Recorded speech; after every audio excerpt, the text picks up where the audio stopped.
Parachuting, or skydiving, is a method of transience from a high point to Earth with the aid of gravity, involving the control of speed during the descent with the use of a parachute. It may involve more or less free fall, a time during which the parachute has not been deployed and the body gradually accelerates to terminal velocity. Andre-Jacques Garnerin was the first to make successful descents using a canvas canopy from a small basket tethered beneath a hot air balloon. The first intentional freefall jump with a ripcord-operated deployment is credited to Leslie Irvin in 1919.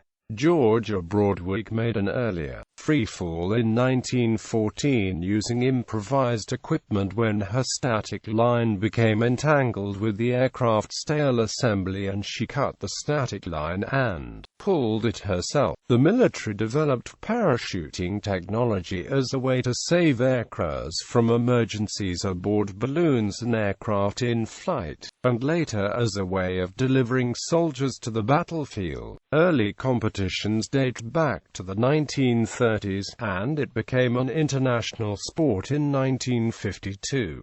Common uses. Parachuting is performed as recreational activity, and a competitive sport which is widely considered an extreme sport due to the risks involved. Modern militaries utilize parachuting for the deployment of airborne forces and supplies, and special operations forces commonly employ parachuting, especially free-fall parachuting, as a method of insertion. Occasionally forest firefighters, known as smoke jumpers in the United States, use parachuting as a means of rapidly inserting themselves near forest fires in especially remote or otherwise inaccessible areas. Manually exiting an aircraft and parachuting to safety has been widely used by aviators and passengers to escape an aircraft that could not otherwise land safely. While this method of escape is relatively rare in modern times, it was commonly used in World War I by military aviators, and utilized extensively throughout the air wars of World War II. In modern times, the most common means of escape from an aircraft in distress is via an ejection seat. Said system is usually operated by the pilot, aircrew member, or passenger by engaging an activation device manually. In most designs, this will lead to the seat being propelled out of and away from the aircraft, carrying the occupant with it, by means of either an explosive charge or a rocket propulsion system. Once clear of the aircraft, the ejection seat will deploy a parachute, although some older models entrusted this step to manual activation by the seat's occupant. Safety. Despite the perception of danger, fatalities are rare. About 21 skydivers are confirmed killed each year in the U.S., roughly one death for every 150,000 jumps. In the U.S. and in most of the Western world,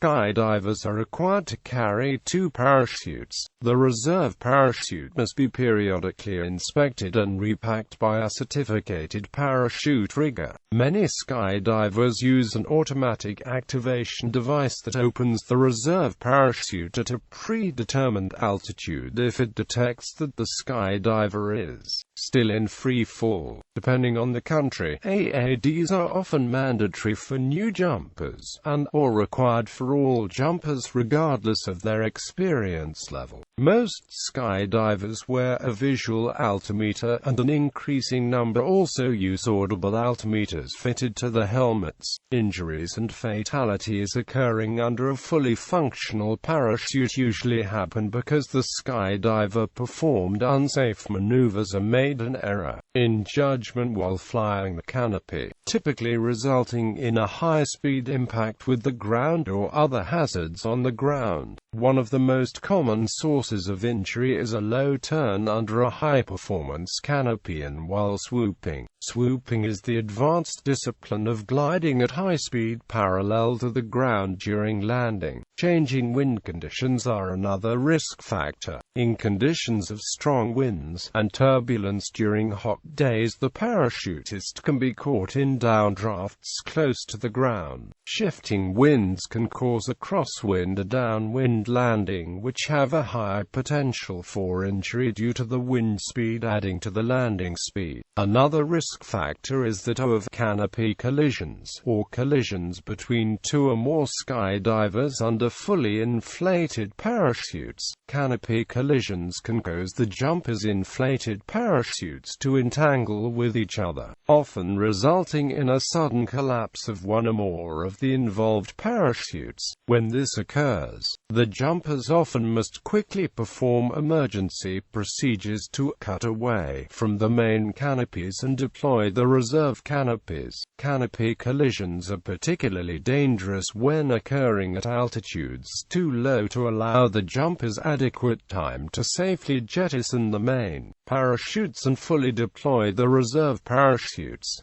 Equipment failure rarely causes fatalities and injuries. Approximately 1 in 750 deployments of a main parachute result in a malfunction. Ram air parachutes typically spin uncontrollably when malfunctioning, and must be jettisoned before deploying the reserve parachute. Reserve parachutes are packed and deployed differently. They are also designed more conservatively and built and tested to more exacting standards, so they are more reliable than main parachutes. But the real safety advantage comes from the probability of an unlikely main malfunction multiplied by the even less likely probability of a reserve malfunction. This yields an even smaller probability of a double malfunction, although the possibility of a main malfunction that cannot be cut away causing a reserve malfunction is a very real risk. Parachuting disciplines such as base jumping or those that involve equipment such as wingsuit flying and sky surfing have a higher risk factor due to the lower mobility of the jumper and the greater risk of entanglement. For this reason, these disciplines are generally practiced by experienced jumpers. Depictions in commercial films, notably Hollywood action movies, usually overstate the dangers of the sport. Often, the characters in such films are shown performing feats that are physically impossible without special effects assistance. In other cases, the practices would cause them to be grounded or shunned at any safety-conscious drop zone or club. USPA member drop zones in the US and Canada are required to have an experienced jumper act as a safety officer who is responsible for dealing with jumpers who violate rules,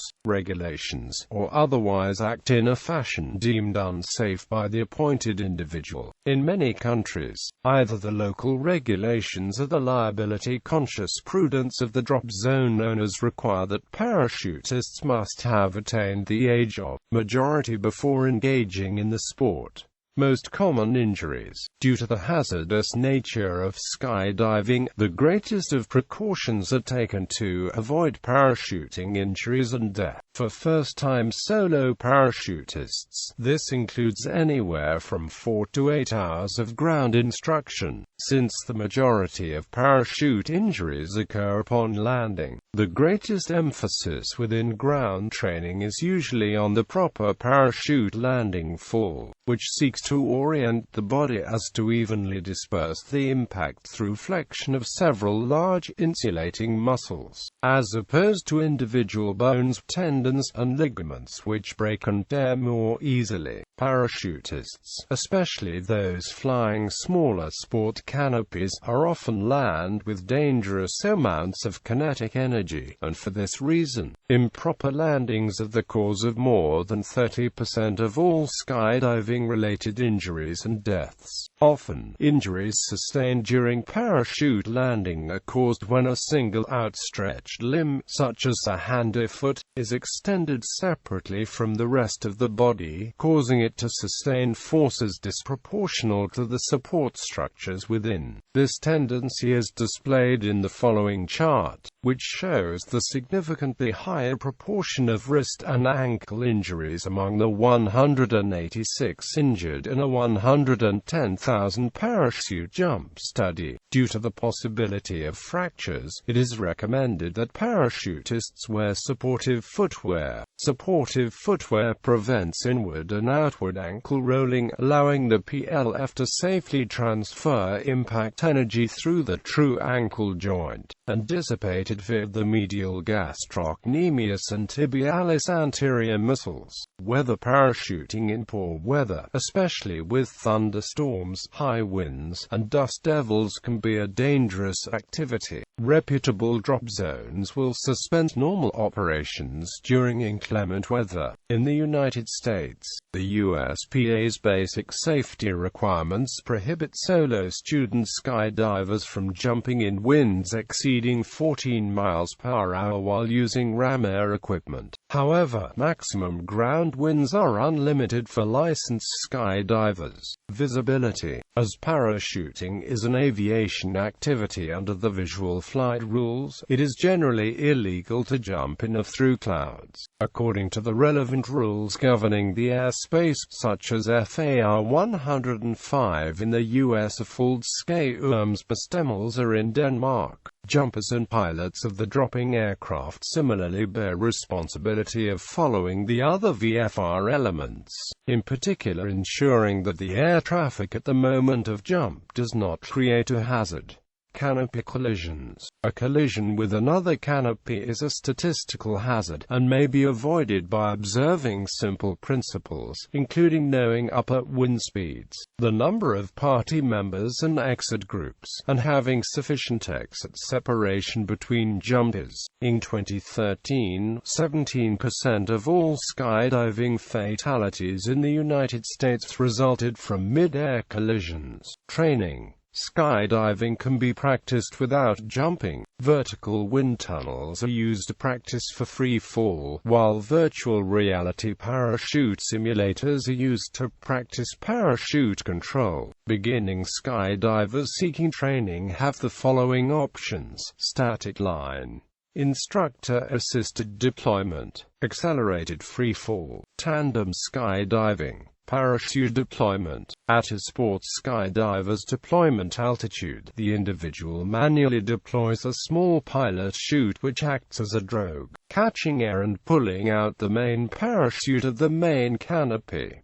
There are two principal systems in use: the throw-out, where the skydiver pulls a toggle attached to the top of the pilot chute stowed in a small pocket outside the main container, and the pull-out, where the skydiver pulls a small pad attached to the pilot chute which is stowed inside the container. Throw-out pilot chute pouches are usually positioned at the bottom of the container. The BOC deployment system, but older harnesses often have leg-mounted pouches. The latter are safe for flat flying, but often unsuitable for freestyle or head-down flying. In a typical civilian sport parachute system, the pilot chute is connected to a line known as the bridle, which in turn is attached to a small deployment bag that contains the folded parachute and the canopy suspension lines, which are stowed with rubber bands. At the bottom of the container that holds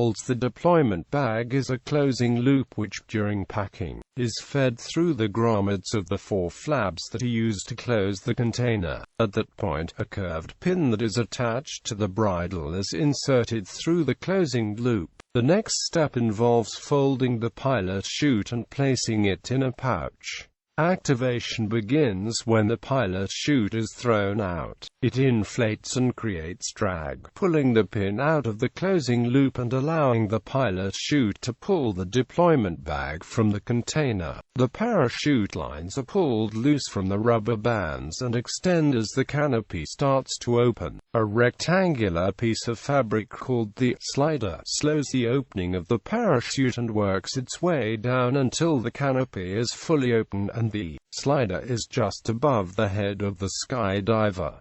The slider slows and controls the deployment of the parachute. Without a slider, the parachute would inflate fast, potentially damaging the parachute fabric and/or suspension lines, as well as causing discomfort, injury, or even death of the jumper. During a normal deployment, a skydiver will generally experience a few seconds of intense deceleration in the realm of 3 to 4 grams, while the parachute slows the descent from 190 km per hour to approximately 28 km per hour. If a skydiver experiences a malfunction of the main parachute which they cannot correct, they pull a cutaway handle on the front right-hand side of the harness, which will release the main canopy from the harness container. Once free from the malfunctioning main canopy, the reserve canopy can be activated manually by pulling a second handle on the front left harness. Some containers are fitted with a connecting line from the main to reserve parachute, known as a reserve static line, which pulls open the reserve container faster than a manual release could. Whichever method is used, a spring-loaded pilot chute then extracts the reserve parachute from the upper half of the container. Disciplines and maneuvers. Accuracy. One example of this is hit and rock, a variant of accuracy landing devised to let people of varying skill levels compete for fun. Hit and rock is originally from Pops. The object is to land as close as possible to the chair, remove the parachute harness, sprint to the chair, sit fully in the chair and rock back and forth at least one time. The contestant is timed from the moment that feet touch the ground until that first rock is completed. This event is considered a race. Angle flying. Angle flying was presented for the first time in 2000 at the World Freestyle Competitions, the European Espace Boogie, and the Alloy Freefly Festival. The technique consists of flying diagonally with a determinate relation between angle and trajectory speed of the body, to obtain an airstream that allows for control of flight. The aim is to fly in formation at the same level and angle, and to be able to perform different aerial games, such as freestyle, three-dimensional flight formation with grip, or acrobatic free flying, base jumping, camera flying. Classic accuracy. Classic accuracy is running with open parachute in individual or team contests. The aim is to touch down on a target whose center is 2 centimeters in diameter. The target can be a deep foam mattress or an air-filled landing pad. An electronic recording pad of 32 centimeters in diameter is set in the middle. It measures score in 1 centimeter increments up to 16 centimeters and displays result just after landing. The first part of any competition take place over 8 rounds. Then in the individual competition, after this 8 selective rounds, the top 25% jump a semi-final round. After semi-final round, the top 50% are selected for the final round. The competitor with the lowest cumulative score is declared the winner. Competitors jump in teams of 5 maximum, exiting the aircraft at 1,000 or 1,200 meters and opening the parachutes sequentially to allow each competitor a clear approach to the target. This sport is unpredictable because weather conditions play a very important part. So classic accuracy requires high adaptability to aerology and excellent steering control. It is also the most interesting discipline for spectator due to the closeness of action and the possibility to be practiced everywhere. Today, classic accuracy is the most practiced discipline of skydiving in the world. Cross-country. A cross-country jump is a skydive where the participants open the parachutes immediately after jumping, with the intention of covering as much ground under canopy as possible. Usual distance from jump run to the drop zone can be as much as several miles. There are 2 variations of a cross-country jump. The more popular one is to plan the exit point upwind of the drop zone. A map and information about the wind direction and velocity at different altitudes are used to determine the exit point. This is usually set at a distance from where all the participants should be able to fly back to the drop zone. The other variation is to jump out directly above the drop zone and fly downwind as far as possible. This increases the risks of the jump substantially, as the participants must be able to find a suitable landing area before they run out of altitude. Two-way radios and cell phones are often used to make sure everyone has landed safely, and, in case of a landing off the drop zone, to find out where the parachutist is so that ground crew can pick them up. Formation skydiving. Formation skydiving was born in California, USA during the 1960s. The first documented skydiving formation occurred over Irvine, California in March 1964 when Mitch Poteet, Don Henderson, Andy Keach and Lou Paprosky successfully formed a four-man star formation, photographed by Bo Bucher. This discipline was formerly referred to in the skydiving community as relative work, often abbreviated to RW, RELI or REL. Free-flying night jumps. Parachuting is not always restricted to daytime hours. Experienced skydivers sometimes perform night jumps. For safety reasons, this requires more equipment than a usual daytime jump in most jurisdictions. It requires both an advanced skydiving license and a meeting with the local safety official covering who'll be doing what on the load. A lit altimeter is a must. Skydivers performing night jumps often take flashlights up with them so that they can check the canopies have properly deployed. Visibility to other skydivers and other aircraft is also a consideration. FAA regulations require skydivers jumping at night to be wearing a light, visible for 3 miles in every direction, and to turn it on once they are under canopy.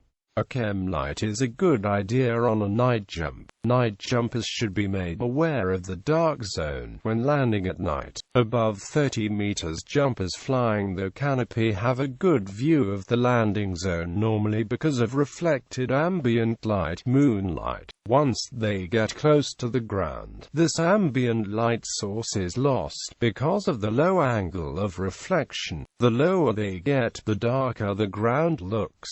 At about 100 feet and below, it may seem that they're landing in a black hole. Suddenly it becomes very dark, and the jumper hits the ground soon after. This ground rush should be explained and anticipated for the first-time night jumper. Pond swooping. Pond swooping is a form of competitive parachuting wherein canopy pilots attempt to touch down and glide across a small body of water, and onto the shore. Events provide light-hearted competition, rating accuracy, speed, distance and style. Points and peer approval are reduced when a participant chows or fails to reach shore and sinks into the water. Swoop ponds are not deep enough to drown in under ordinary circumstances, the main danger being from the concussive force of an incorrectly executed maneuver. In order to gain distance, swoopers increase their speed by executing a hook turn, wherein both speed and difficulty increase with the angle of the turn. Hook turns are most commonly measured in increments of 90 degrees. As the angle of the turn increases, both horizontal and vertical speed are increased, such that a misjudgment of altitude or imprecise manipulation of the canopy's control structures can lead to a high-speed impact with the pond or earth. Prevention of injury is the main reason why a pond is used for swooping rather than grass landing area. Sky surfing. Space ball. This is when skydivers have a ball which weighs 100 to 200 grams and release it in free fall. The ball maintains the same fall rate as the skydivers. The skydivers can pass the ball around to each other whilst in free fall. At a predetermined altitude, the ball master will catch the ball and hold on to it to ensure it does not impact the ground. Style can be considered a sprint of parachuting. This individual discipline is played in free fall. The idea is to take maximum speed and complete a pre-designated series of maneuvers as fast and cleanly as possible. Jumps are filmed using a ground-based camera. Performance is timed and then judged in public at the end of the jump. Competition includes 4 qualifying rounds and a final for the top 8. Competitors jump from a height of 2,200 meters to 2,500 meters. They rush into an acceleration stage for 15 to 20 seconds and then run the series of maneuvers benefiting to the maximum of the stored speed. Those series consist of turns and back loops to achieve in a pre-designated order. The incorrect performance of the maneuvers gives rise to penalties that are added at runtime. The performance of the athlete is defined in seconds and hundredths of a second. The competitor with the lowest cumulative time is declared the winner. Notice the complete sequences performed by leading international experts in just over 6 seconds. Penalties included stuff jumps. Thanks to large unpopulated areas to jump over, stuff jumps become possible, also known as zoo jumps. In these jumps, the skydivers jump out with some object. Rubber raft jumps are popular, where the jumpers sit in a rubber raft. Cars, bicycles, motorcycles, vacuum cleaners, water tanks, and inflatable companions have also been thrown out the back of an aircraft. At a certain altitude, the jumpers break off from the object and deploy the parachute, leaving it to smash into the ground at terminal velocity. Swoop and chug. A tradition at many drop zones is the swoop and chug, as parachutists land from the last load of the day. Other skydivers often hand the landing skydivers a beer that is customarily chugged in the landing area. This is sometimes timed as a friendly competition but is usually an informal, untimed kickoff for the night's festivities. Tracking is where skydivers take a body position to achieve a high forward speed, allowing them to cover a great distance over the ground. Tracking is also used at the end of group jumps to achieve separation from other jumpers before parachute deployment. The tracking position involves sweeping the arms out to the side of the body and straightening the legs with the toes pointed. Tunnel flying using a vertical wind tunnel to simulate free fall has become a discipline of its own and is not only used for training but has its own competitions, teams, and figures. Wingsuit flying, or wingsuiting, is the sport of flying through the air using a wingsuit, which adds surface area to the human body to enable a significant increase in lift. The common type of wingsuit creates an extra surface area with fabric between the legs and under the arms.